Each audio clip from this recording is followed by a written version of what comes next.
Hi everyone, Russ Thomas here from RST Coaching Academy. Welcome to a new episode of Money Talks, where we talk about money and how to make more of it.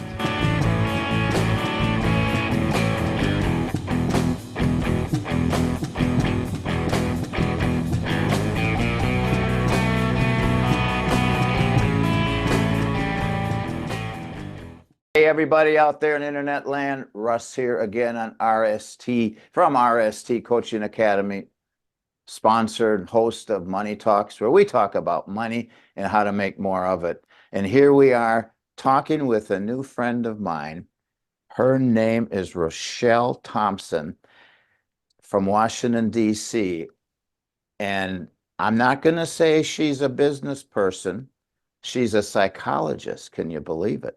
But she's coming from that arena of the mind and going to help us get our heads on straight so we can figure out how to turn every opportunity into bettering our financial situation. So without further ado, Rochelle, I introduce you. Thanks for coming on today, and we'll have a good time discussing this subject. All right. So we want to hear about your background, where you came from, how you got into what you're doing, the schooling, the doctorate, and so on and so forth. So take it away and we'll have fun. Thanks. I love it. Thank you, Russ. I'm super excited to be here today. And normally when I say that, it is a formality and just a gesture of trying to be positive, but I really genuinely mean that, and that I've seen your platform and some of your other stories. I loved the story of Sheila Slick and what she provided from the SCORE mentoring, and you had an entrepreneur named Colby on, and it was just really cool to see people transforming their lives in such a way that they align with their purpose.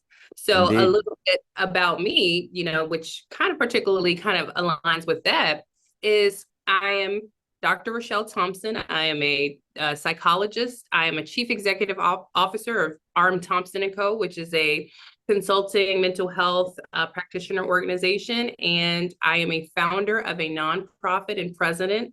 The nonprofit is based in Washington, D.C. It's called the Black Voice Project. And I also am an author and a counselor. So I actually do some work too in the field. So I'm super. How do you do all this in one day? Listen, I don't even ask myself that question anymore. It's just like I'm in go mode. I really don't even ask anymore. Yeah, well, never a dull moment. Yeah, it's not. So coming from where, just a little background about my story. So I was raised in an area called Washington, D.C., and so Northwest Uptown, and also an area called Landover, Maryland, which happens to also be Kentland. That's what it was called back in the day. And so in these areas, they aren't your most economic developed areas as far as where I grew up and how I was raised. And essentially not having or coming from money was almost something that people expected, when you grew up where I grew up. It was just, you just kind of get it however you live, and you try to, work the system as best as you can work the system. And it was almost unrealistic or unheard of to really have dreams or aspirations of owning your own business or going to college or any of the things that I've, managed to do. It just was unreal. So right. Having, that background, it also gave me grit. And it also provided me the space to ensure that I took all of the street smarts in which I was afforded to have and still allowed my dreams to permeate and allow me to excel. And so when you walk past, for me in Washington, D.C. and Uptown, there was a neighborhood, it was called Morton Street 640. And this was considered to be the projects. And for me as a teenager kind of growing up in that area, and you walk past someone who is on drugs and they're like, just hammered over in a corner of the stairwell, and you have to walk past them. I always had an empathetic side. And I always felt bad because I was just like, wow, I wonder what happened in that person's life where they ended up here. And like at this point, where they are and at this age, some of them would be a lot older than I was at the time. Like everybody's got a story, don't they? They do. And I was very curious about that. I used to be like, what was it? And so then as I began to get a little older, I realized how hard it is to be a sober adult, right? Because the world will really beat you up, especially when you don't have the finances or the opportunities to be able to earn, or even the mindset to even think that you could do these things. Right. There's a couple of questions that in your upbringing, did you have what is the term? A nuclear family? Was your dad present in the family unit? So my dad worked a lot, and so my grandmother raised me. So between my grandparents, they were the rock stars in my life. And so when Okay. I got to Landover, it was by the grace of God, for my grandmother who really took me in and raised me. I did not have my mom around growing up. And I did not know what that looked like, being a young woman. So my Uh-huh. father and working so often, and my father's story is pretty interesting too, because he used to indulge in some things in which he wasn't, the proud of, but later on, as he became older, was able to go back to school, get his degrees, and is now helping me to run my nonprofit these days. Really? That's awesome. Wow. And he can do that from his experience because he's lived it and come through it. That's awesome.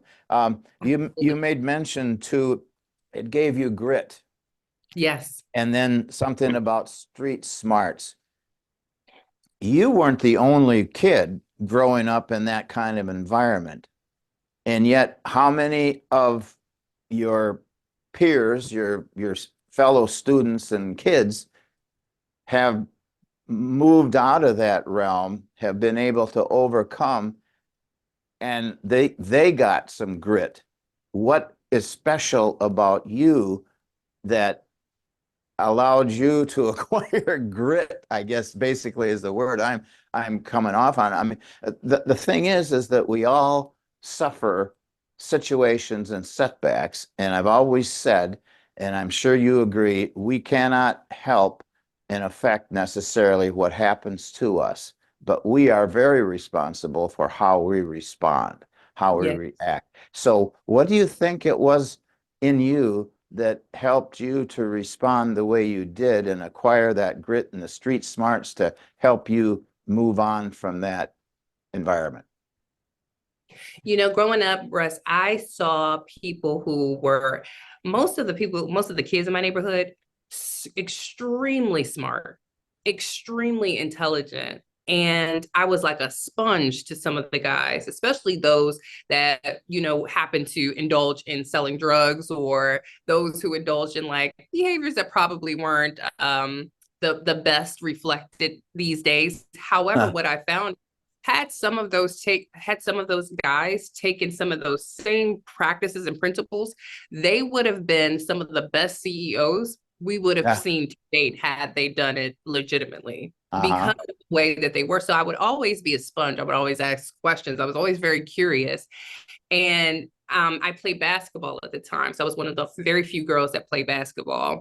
And so that taught me, number one, when you're playing with these guys, if you are going to play, you can't complain, about getting fouled, right? You cannot complain about that. And so you take some of that and you apply that to today's business, right? Uh-huh. And complain. It's what are you going to do about it? So if you get knocked down, are you going to Suck cry it about it? up. I'm not going to Yeah. let you play anymore if you do. Yeah. Yeah.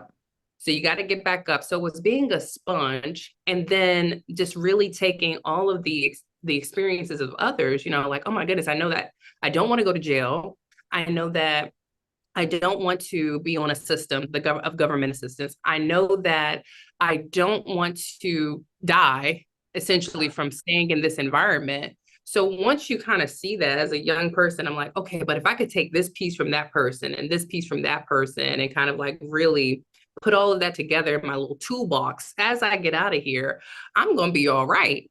Yeah. And so, when you again coming in and out from school, I just knew I was different, Russ. I knew that this wasn't it. This wasn't going to be me.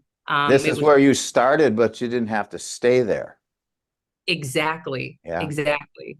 I said I knew I wanted more, but more importantly, I knew I wanted to be able to go out and get opportunities and bring them back in, so people could also see that they don't have to stay here either. Mm-hmm. Yeah. So Well, that was the basis for and that. and sometimes a lot of people coming from a rough background and they are, you mentioned by the grace of God before, definitely so, are able to move out of that and they just forget about all of that, and they're too busy, schmoozing with their new peers and the new lifestyle, and the heck with those people back there. So it's an awesome thing that you, and the success that you achieved by getting out and so on, wanted to go back and affect the lives of those who are yet there. In fact, by the time you were ready to go back, I'm sure there was just about a whole new generation of kids coming up that needed to be affected by you, and allow you to input their lives. I interviewed a lady the other day from Hollywood, California, that she and her family own and operate a not-for-profit organization that works with at-risk foster children in that Wow. California area. And it was just, I never know what I'm going to get into when I start one of these interviews, And so talking with her was just so cool. And to hear her heart and how she wanted to help these people. And you've got the same thing that this woman had. Her name is Pamela Clay. And it was just really cool. And so I commend you for being willing to go back and get back in there in the thick of it and say, hey, I made it out, and I'm here to help you, show you how you can make it out too. That's really cool. Absolutely. Absolutely. I'm going to look her up as well. Like, I'm encouraged to always connect with other nonprofit founders. So thank you for amplifying her. Uh-huh. But yeah, it's really important right now. It's a war on the minds of our children right now, on the youth. And so you think, after, we're long gone, they're the ones that are going to be here. And so it is a little bit of my responsibility to take what I've learned and be able to share some piece of it, so that way someone, at the end of the day, can switch their mental cue and viewpoint to say, man, I do have other options. This isn't where my story has to end. That's right. Yeah, because it can be an awful ugly ending. Like you were saying, you didn't want to be on drugs, you didn't want to die, So I mean, what are the alternatives? Not too pretty. Yeah, it's not. And then I didn't want to also not have the information either, because you can only learn but so much in those environments. Essentially, I didn't understand. And so, for example, with the area 640 on Morton Street, it's gone now. It's completely gone. They've tore those projects down, and they're rebuilding and gentrifying what we're seeing in Washington, D.C. heavier than ever. And so I don't know that people knew, but they had you could have had the voice to fight for that, and or the voice to be able to, take whatever money that you've earned from the street and be able to probably buy the area in which you're vehemently claiming. And so I didn't want to not have the information that other people had. And so as I began to continuously get sparked, it was a woman named Karen Casella. I was 11th or 12th grade at the time. And she was from American University, and she was really good with going to different schools. And they were looking for a youth mayor of DC. And so they were getting people in the political arena. And so had not it been for this lady, I have no clue where I would be today, because it was her to say oh yeah, let's go down to the National Press Club, or, here's this going on. Let's groom you a little bit, right? Because Uh-huh. I was very good at debating. I always loved to read. I used to read the dictionary all of the time. I used to always try to, I was that girl. I wanted to be the best, right? Uh-huh. So the other part of me, though, is I was very short tempered. So when I felt like things were unethical, it was just I was so revolutionary. So I had to Uh-huh. figure out how to center that, right? So she took me, and had me get into this program, this debate team, and political arena. And she's like, there is a way for you to effectively fight for things, to use your voice. And so I remember, going down to the National Press Club, and I needed to have a suit. It was crazy. I had braids at the time, which was totally, you And just you don't. were how old again, did you say? This time I was 16, 17 years old. And so we're seeing the Senate, and I was a Washingtonian my whole life, never been down to the Senate building, never did any of that. That Uh-huh. wasn't my thing. I wasn't a tourist, so to speak. Uh-huh. So, in any event, they had their little mini elections, and I ended up running, and I became the youth mayor of DC, No which was, kidding. yeah, it was pretty cool, pretty darn Oh, cool. wow. So I saw what she did. And even though she couldn't identify 100% with my struggle or my stories, she had like a certain privilege. She was a white woman, but she was super cool, amazing, laid down to earth.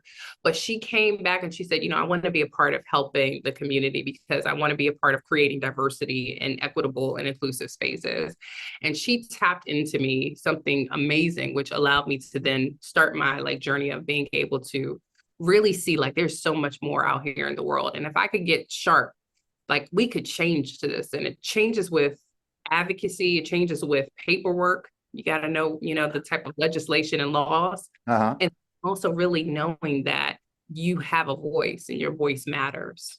And so that's a part of the work that I do today. And so when we think about money talks and having a mindset, you really have to believe in yourself. And most of the people that I work with now are entrepreneurs, CEOs, and it all starts out with an internalized belief. And some of them would have never reached their full potential. They come from the same backgrounds as I do, had they not shifted their mindset. Right. And really believe that they deserve these opportunities and they deserve to make change, in their life and to earn money. So anyway, I'm sorry, I can go on a tangent sometimes. Well, now we're getting into the thing here of the mindset to help our audience, basically. And it doesn't matter where a person started from. If they want to improve themselves, they've got to start doing something different. Yes. And before they're going to be able to start doing something different, they're going to have to start thinking something different and then talking something different. The doing seems like it's the result of what happens here, what comes out of here, and then we Yes. live it through in our daily lives. So maybe you can address, I don't know if it's the psychological transformation of a mindset. Is there some study? Have you got any insight into that? What in the heck goes on inside of us to say, wow, it's time to change. I got to get new information. Something that happens within a person to get to that point of saying, hey, I'm willing to change. I'm willing to do whatever it takes. You understand what I'm asking? Yeah, I do. Where it starts is what we call in the psychology realm, adverse child experiences, your adverse childhood experiences. They call it ACE or ACE. And so typically this is where our first internalized beliefs about ourselves can develop in a negative way. And what an adverse childhood experience is a traumatic event that occurs sometime between 0 and the age of 17. And so we know that our parents or whomever raises us in that environment too, as well. Those are our first interactions with, if our needs are going to get met and what we believe about ourselves. Uh-huh. So, your mom says, oh, you know what, you're really beautiful, you're really amazing. And yeah, my mom said that all the time. I was really beautiful. Anyway, go on. And look at you now, right? I'm And look just at you kidding. now, polished and beautiful. Oh, No, wow. but no, really, so when you hear these things, it shapes a lot of how you believe things happen by yourself. When you start to see that, you see how, people deal with money, right? Your parents, for example. So for me, take that, for example, having seen neglect, or having felt that, having to like really have the bare minimum, not really having that at all. The psychological aspect of, seeing violence a lot, experiencing like some really stressful events in my life. Also the words that people would say, because it wasn't common in my arena. We were taught how to survive. It wasn't, you weren't taught how to, be uplifted per se, right? It wasn't like, oh, you're amazing, all of that. It was just like, get yourself together, was Yeah, you had yeah. time to be emotional, it just like, this is just how it is, and this is, you're going to be this if you continue to do this. Like, it was always focused on the bad things too. It really Uh-huh. wasn't so anytime you had a moment, we only focused on the bad things. It wasn't any like 100,000% uplifting. Uh-huh. So you learn, so taking that into consideration, and always seeing people not really be good with money. Like, I didn't see, home ownership. Like, that wasn't like a common thing that I saw growing up. Uh, I didn't see, we didn't have conversations about credit. I could not go to anybody for advice about how to start an LLC. That wasn't, there was no one in the purview of my family in which, I started to think about these things at the age of 22 or 23, where I uh, could say to family, like, hey, so I don't make mistakes in my business, or I don't make mistakes building this nonprofit. Tell me what you know. I didn't mhm, have access to any mhm, of that. I had to learn the uh-huh. hard way. So by way of these experiences, it instilled something in me where, number one, a little bit of, I don't know if I belong or I should be doing this stuff. Like, I don't know if I should start a business. I don't know if I really belong in this space. Even when it came to going to college, I was like, oh, I feel a little like I'm betraying my community in a sense. Like, I don't Oh, know, should be, these are internalized thoughts that I would have. Nobody would know. And I never projected it the otherwise, but these are the things that I thought about myself. So I struggled with management of money. I struggled with like really proactively getting started on things. I would procrastinate a lot because of my fear, mhm, because of thoughts, because no one reassured me growing up, like, oh yeah, you could be a businesswoman. Or, I remember being in school, in elementary school, saying, I wanted to be a president. And the teacher would tell me, well, well, normally that's only men and they don't look like Black girls. I remember a teacher saying that to me, really, you know, yeah. and from That there, was then. That was then.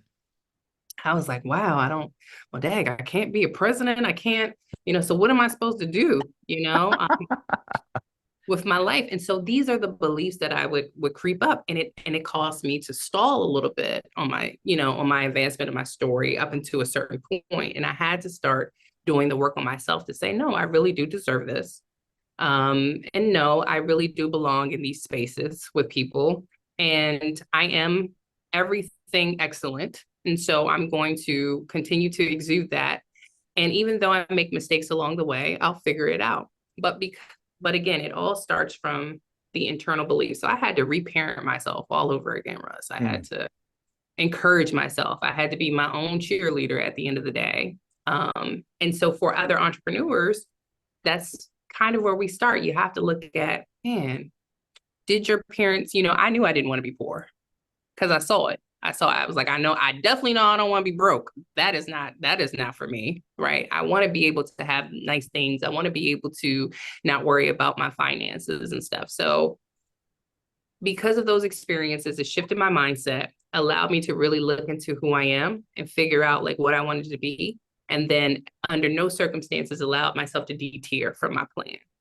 Yeah, those as you were coming to the conclusion that you need to change your thinking and started to do so, were you not still inundated with those thoughts from the past?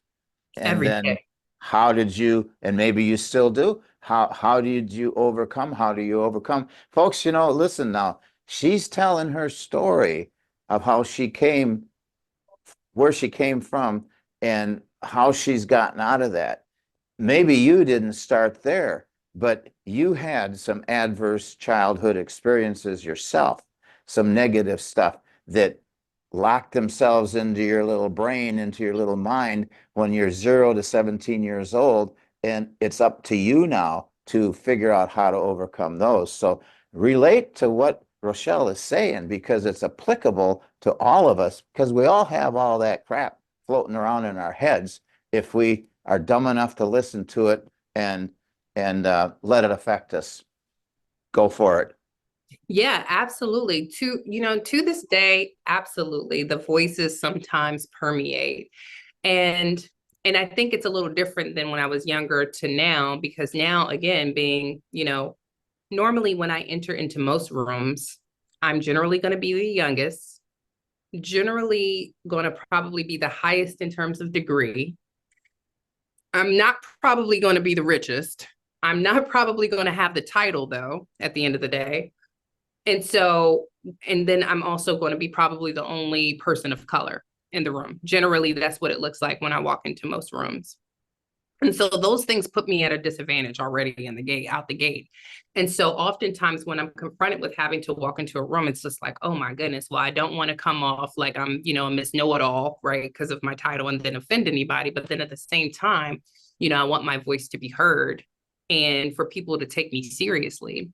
And what I realized even over time in my corporate career is that there are going to be people with bigger titles than me. There are going to be people with more money than me in the room, but that doesn't mean that they have better ideas. So I've taken that to say, well, I'm not going to allow somebody to treat me like an imposter, because sometimes we think it's imposter syndrome, because I'm no longer an imposter. I've deserved and I worked really hard to be in these rooms. So sometimes when I get in those spaces, there are comments, oftentimes microaggressions that can be transcended, where it makes me doubt whether or not I should be in the room. But then I have to go back to my little drawing board and say, okay, hold on, Rochelle, like, get yourself together. You got this. Like, you've worked hard for this. You studied, you've prepared for this. So let's get in the game. And again, that grit comes into play.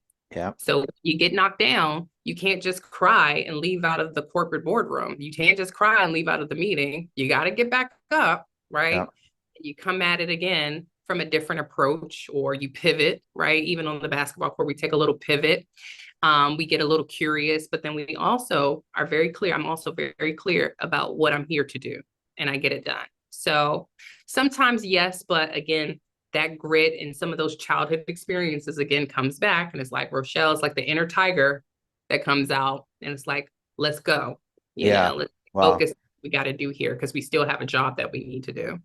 And I hope you find those voices being softer and quieter, and some of them have even just totally gone, that they don't even come up anymore, or is it still, all that stuff is still tends to come back? I had to really go on a journey for myself, even before being a psychologist, because again, I don't want to be the lady that's teaching people how to think. And that's what I do. I teach people how to think, not what to think, but I can't be the person that teaches someone how to think. And I haven't practiced it myself. Yeah.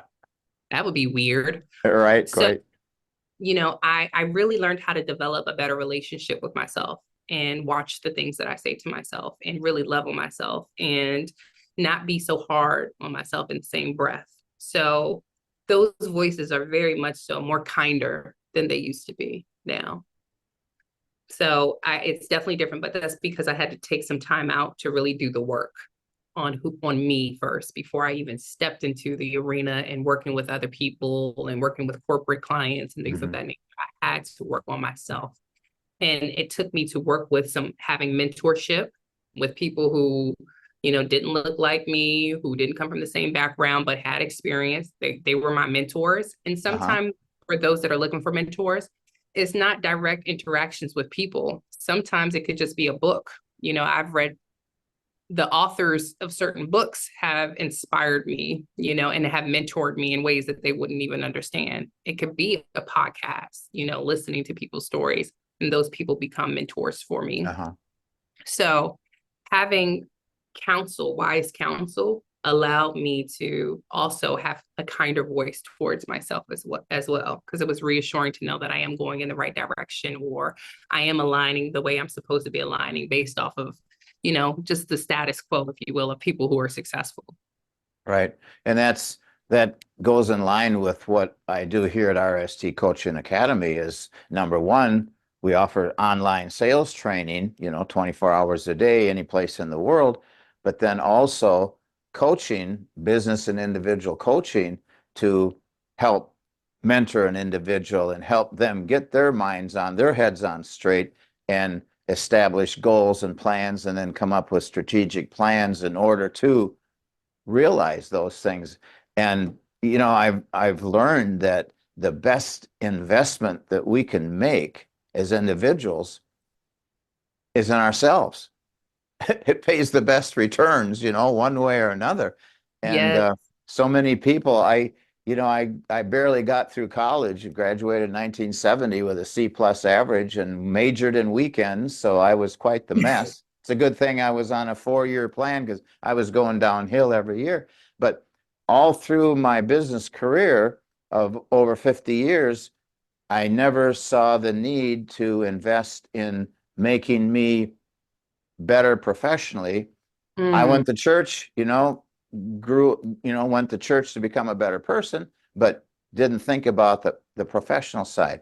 And that's where people are going to stumble if they're looking for advancement in, say, the business world or, income producing opportunities. We've got to shell out something in order to put more stuff inside of us that we can use. And one of the things you indicated before is you would sense these things coming at you, in you, not maybe nobody saying anything, but just uh, the uh, the record was going around reminding you of your background and stuff, and you had to step aside and deal with those things before you could get past. You had to encourage yourself, basically. It's kind of like a mental game, but it's a game that you got to win, right? We got to win that game.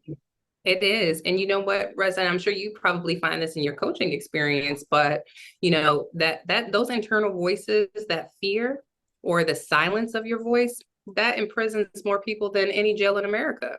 You can find yourself literally living in a tormented space mentally, and feeling like there's a cage around your heart when you listen to voices that don't really align with where you're trying to go. And you allow them to create fear, or you allow them to silence you in a room where you should probably be speaking up, or you allow it to silence you when you need something. Because again, that was also another thing. When you're running an organization or you're running a business, you're going to have to ask for help. You cannot do it by yourself, right? Mhm. And so you have to know how to manage teams. You got to know how to bring the right people on your team. And so that also starts from, your ego, right? So you got to make sure that you check your ego when you're running an organization, so you're not scaring everybody away, and that you're being curious. And that starts with your mental mindset, and not allowing yourself to be scared to ask for help, not allowing yourself to be scared to trust that you're hiring the right people, and not Right. to doubt yourself. So that way you can create an organization that's sustainable. So yeah, you make a Yeah. great point. And the individual has to be willing to give up some of the direct control over, the different aspects, the different facets of the business, shall we say, um, hopefully to people that have been well trained by that individual in terms of processes, the passing on of values, passing on of vision and mission, that kind of thing. And if they have been, then they can kind of become a mini owner, so to speak, a mini me. But if they haven't been through that process, or if they don't really agree with it, then eventually it's not going to work out because they're going to be on their own doing their own thing. And the owner, the manager is just going to be saying, whoa, what happened here? Well, it started kind of with them because they didn't do the right thing and train up the person in the way that they should go, under the umbrella of that particular organization. Um, it's, it's not, there's so much rocket science to this, but then again, there's heart science in it as well. It is. And you make a good point. I was working with an executive at one time to help them grow their business. And initially it started off as a small business and it was just him. So he was doing the actual work. And then he was doing the accounts payable, accounts receivable. He was doing the taxes. He was doing the marketing. He was doing everything in the business, the HR stuff. And I'm like, Mhm. this is not sustainable. So then, he started to hire people. So now we get to him having maybe 15 people under him, but he would micromanage so much and he would insert himself in every aspect where it was not running efficiently. It wasn't running like a business. So you look crazy. You're like in every meeting. How are you in every meeting? You know, and you're the owner, CEO. Why are you there if you have an accounts payable person? You know, and Yeah. it goes back to his adverse childhood experiences, right? So why do I have to micromanage so much, or why do I have to feel like I have to take on all of the things to do? It was because when I trusted people as an adult, like as a child, when I trusted people, they always disappointed me when I trusted adults, right? This was him speaking to you. Okay. Yes. Yes. Once we got to, because I was like, you're running around, you're making me sick. You know, I'm watching you run around and it's bothering me. So let's unpack this, is what I'll say. Uh-huh. And so what we came to was, you know, he didn't have his father in his life, and he didn't have a good mother. She was on drugs. And so as a young child, you know, you know, it's the common thing that we probably hear a lot. Someone saying, well, I'm on the way. I'm gonna come get you, you know, and they Oh. never show up, right? They never were Mm. there. Or someone saying, you know what, I'm gonna get you, I'm gonna get you that shoes, or I'm gonna get you the thing that you need, right? I'm gonna get that for you. Okay, I'll have it for you. And then they don't have it. They don't Mm. show up with it.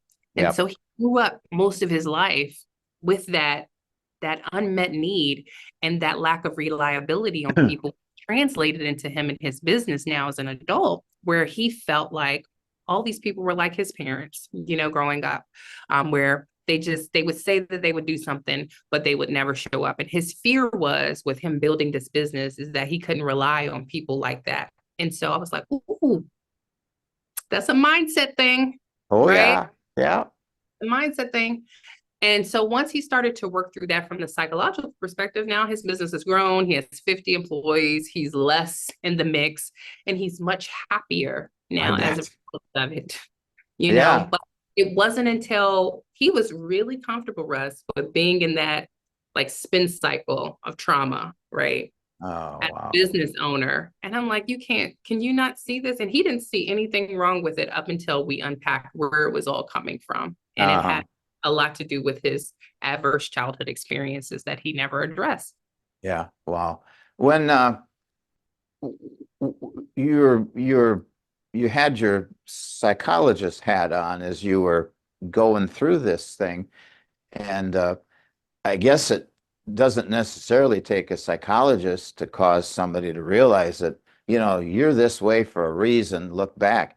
But in the course of that conversation and that realization, did that just kind of come with a mental, emotional, you know, or something, or was it just like an aha moment? You know what I'm asking? Was a dramatic Shift. realization and Yeah. in a um, response, or just, oh yeah, hey, yeah, you're right.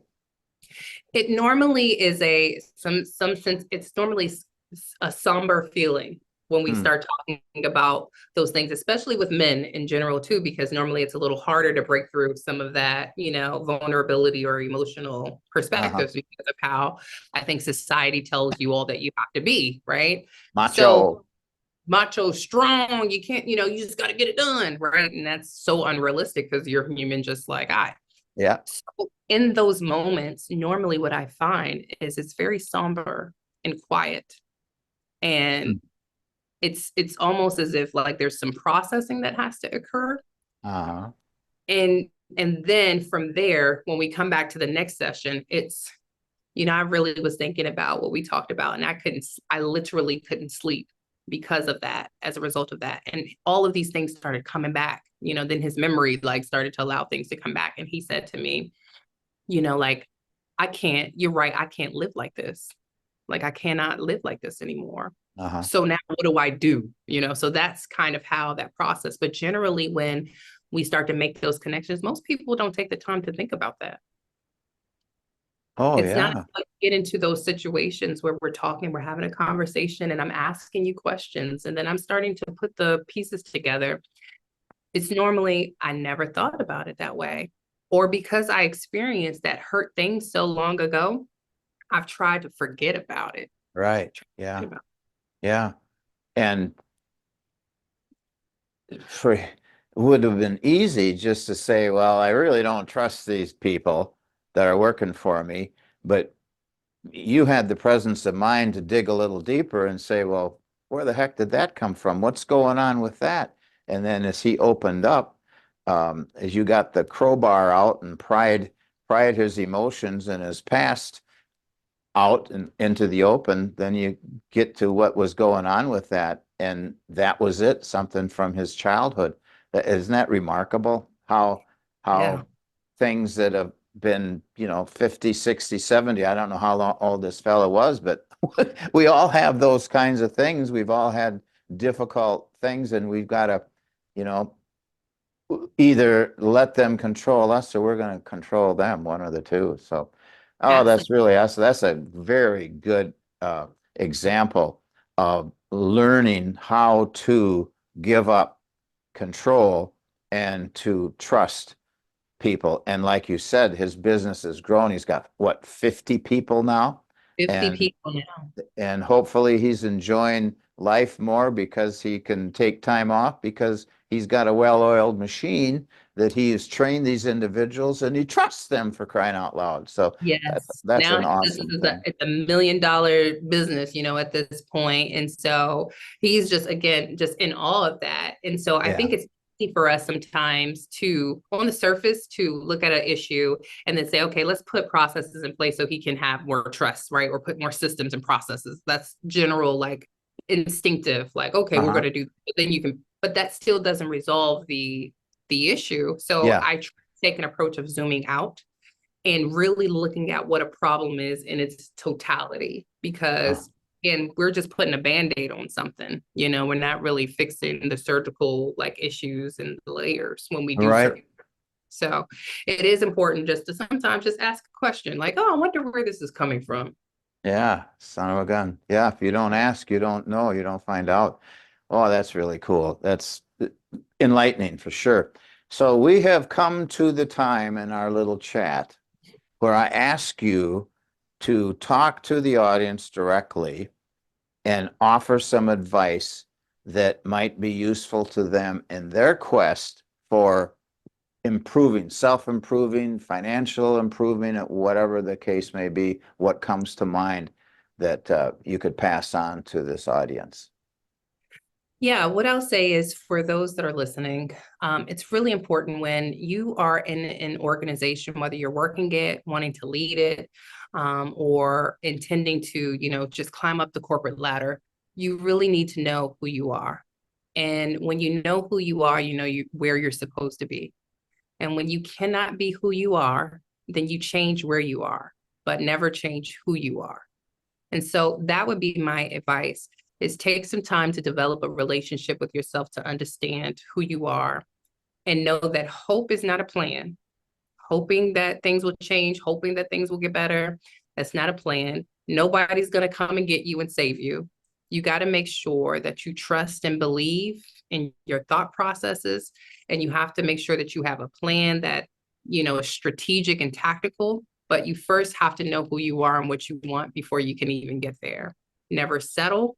And don't allow people to tell you or dictate to you where your career should be or how it should flow. Again, make sure it aligns with who you are internally. So that way you won't find yourself, in situations where, again, you're just being in a work environment that's toxic, or you stay somewhere a little bit too long.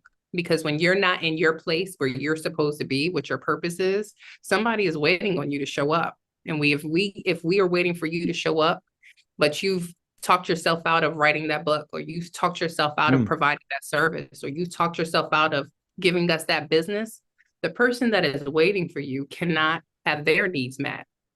And so it's a chain. And so I Uh-huh. will say, like, I want people to really think about, your ideas just don't happen by happenstance. So if there's something that's permeating on your spirit, I want you to really write that down and really hold yourself accountable to seeing it through. It's not an automatic thing. Success is not a guarantee. It's not an automatic thing. There's work to be done, and the work starts with the individual. Yes. Yeah, indeed. This you started with know who you are. Very important. Um, and I assume that relates to strong points, weak points, and so on and so forth. And you change where you are. If it's not working where you're at, change where you are, but not who you are. What does the term reinvent myself mean? I hear about, a person that, well, I reinvented myself, and now I'm this. What is that not? Is that part of them changing who they are, or just the outcome of who they are? I don't get it. What is, explain that, will you? Sometimes it could be different for everybody, but sometimes people who had adverse childhood experiences, for example, say for instance, they had no boundaries. They used to get bullied and beat up all of the time. And so one day they wake up and they say, you know what, I am now 40 years old. I'm no longer allowing people to bully me anymore. I found my voice. This is a new me. It's a new year, right? And that's not necessarily changing who they are, that's owning who they are. And in the reinvention of themselves, it's saying it's making themselves a little bit better, it's shedding off that dead skin and saying, Right. I don't think I was ever at those times when I was being abused and those times when people used to talk down on me and I allowed people to run over me. That wasn't me being who I was. That wasn't who I was called to be. All right. It's who people made me feel like I should be, right? It's Uh-huh. what I accepted for myself. But now, I got a new attitude.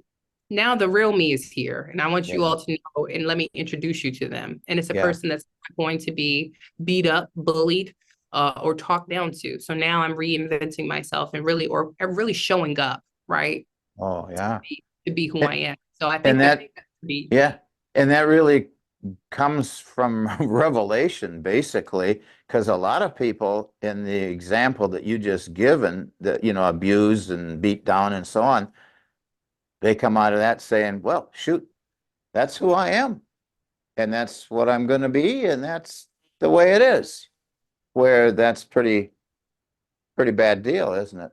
It is. It's Wow. a terrible deal. It's a Heck horrible yeah. deal to live your life like that, or think that that's what you were supposed to do or what you're supposed to be. And that's not what we're called for, And even when we think about money, it's just, again, for me, I had to reinvent myself because I literally thought that it could never happen for me. Me making, a $500,000 in an organization, that was unheard of. I didn't believe that I was to have a good relationship with money.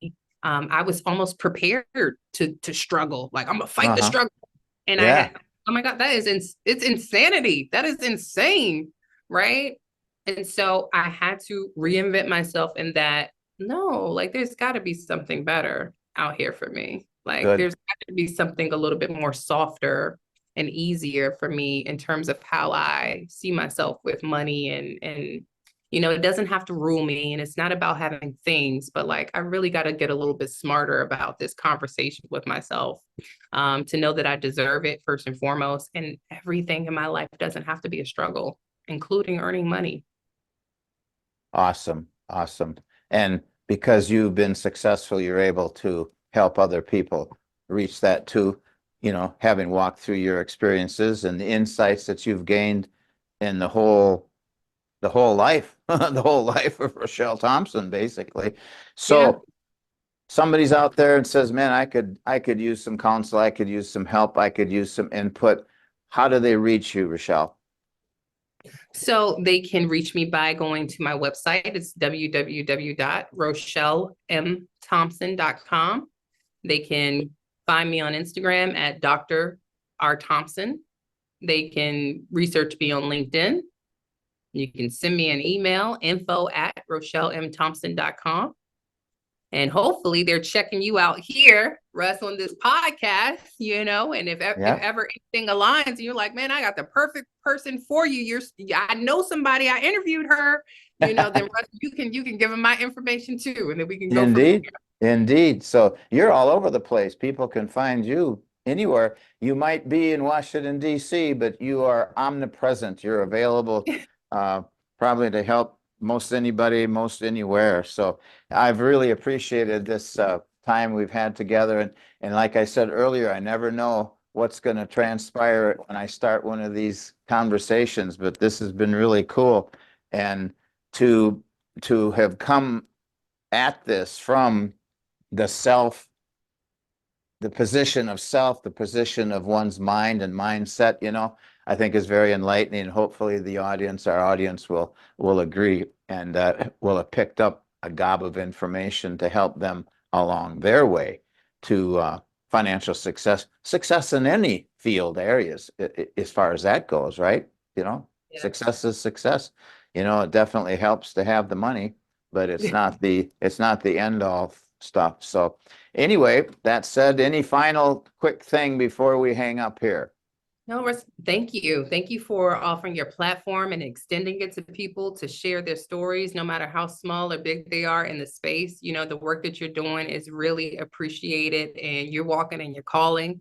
So I'm just happy and honored and humbled. So I just want you to keep going, keep on just walking yourself into whatever you walk yourself into, because it really does make a difference. So thank you. All right. Well, appreciate that. You're making me blush.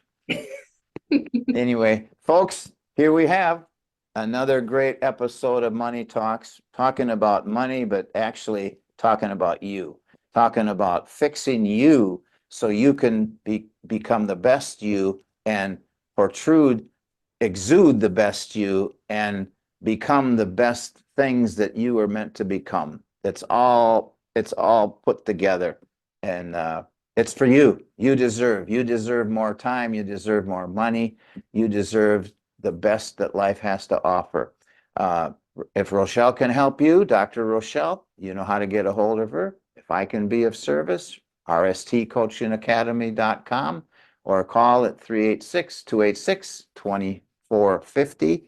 I was going to say anytime, but not quite anytime. You can leave a message when I don't answer. But anyway, it's great having you folks with us today. Rochelle, it's been great having you with us, and we're just going to say goodbye for now until we meet again online here, and we'll say over and out for now. Take care. Bye-bye. Hi, thanks for being here today for another episode of Money Talks. I hope it was informative and encouraging to you. If it struck a chord in your heart, or if you have any questions or comments, please let us know. Visit us at rstcoachingacademy.com, call 386-286-2450, or send an email to email@rstcoachingacademy. Thanks again, and until next time, be great.